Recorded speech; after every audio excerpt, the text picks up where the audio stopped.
Good day, good greetings, my sisters and brothers. We are going to continue on reading from Transitions Making Sense of Life's Changes by William Bridges. We're still in the chapter of being in transition, and we are still on rule number 4. And so we will continue in rule number 4 and again, the chapter of being in transition.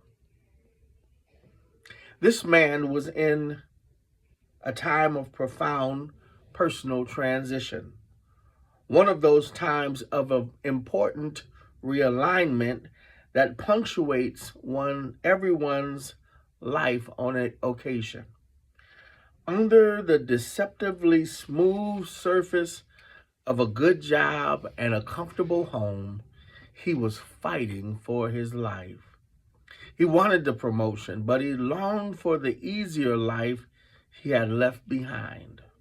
The change that put him into transition was one that anyone would have called good, but it threatened to undermine his life as completely as death or disaster or any other bad change. The transition began at one place in his life, but its effects reached across every aspect of his world. Few people stop to reflect as this man had to on the radiating waves of change in their lives. When they do, they may find that apparently minor events have had major impacts. They may find that puzzling and hard to identify distresses can be traced back to incidents that set off the transition process. Sometimes the distresses involve new beginnings that require unforeseen endings. Sometimes they involve endings with no new beginnings in sight. The big events, divorce, death, losing a job, and other obvious painful challenges, are easy to spot. But others, such as marriage, sudden success, and moving to your dream house, are forgotten, but they are good events and therefore not supposed to lead to difficulty. We expect to be distressed by illness, but it is a shock when recovery leads to difficulty. We know that overworking is hard, but how can a big vacation lay us low? And how shall we account for the puzzling chains of events, none of which are especially big or traumatic, that makes our lives look like Rube Goldberg machines, one piece setting another in motion, and the end result can being a way off in the corner somewhere. When a child enters school, a woman is free to take an outside job, and that additional money makes possible the first big vacation in years, at which time the husband decides to change jobs. The mechanics are not very elegant, but this is the way life works. We move on shortly to ways of understanding these distresses and how they seem to cluster at certain times in the life cycle. But for now, it is important for you to think as clearly as you can about your own life situation. What are the events that have brought change into your life in the past year? And what are the areas of your life in which changes are evident? And here are some categories and guidelines to help you answer those questions. Losses of relationships. What relationships have gone out of your life in the past year? List everything from a spouse's death to a friend's moving away. Include marital separations, children leaving home, or the alienation of a former friend. What about the death of a pet or the loss of some admired hero? or anything that narrows your field of relationships.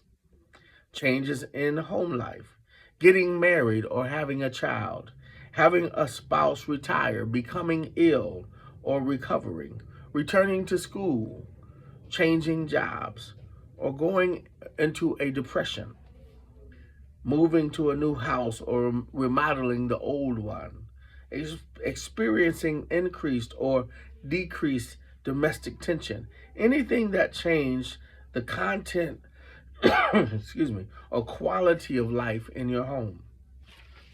Personal changes, getting sick or well again, experiencing notable success or failure, changing your eating habits, sleep patterns, sexual activities, starting or stopping school, markedly change in your lifestyle or your appearance, work and financial changes, getting fired, retiring, or changing jobs, changes within your workplace, an increase or decrease in income, taking on new loans or mortgages, discovering that career advancement is blocked, interchanges, spiritual awakening, deepening social and political awareness, or psychological insights, changes in self-image or values, the discovery of a new dream, or the abandonment of an old one, or simply one of those nameless shifts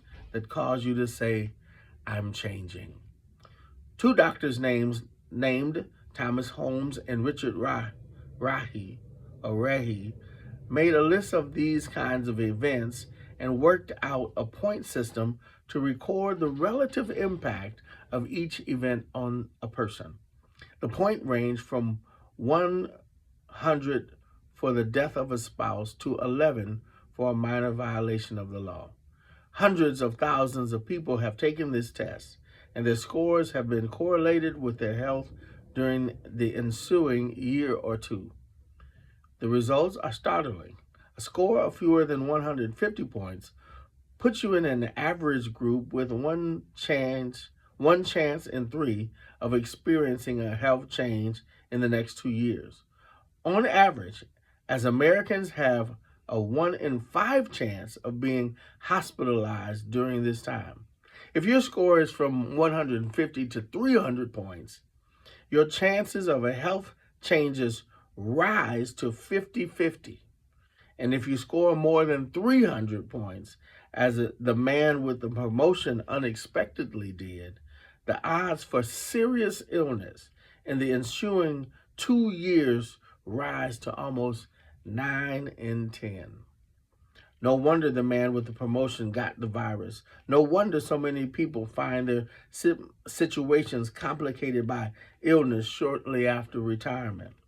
It makes you wonder about the frequency of colds during honeymoons and realize that transitions takes its toll physically as well as mentally and socially.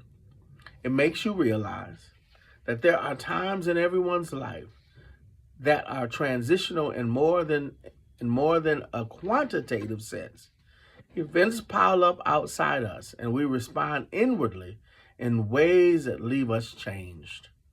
Not all transitions affect us deeply, of course, but some endings do close entire chapters in our lives, and some beginnings open new ones.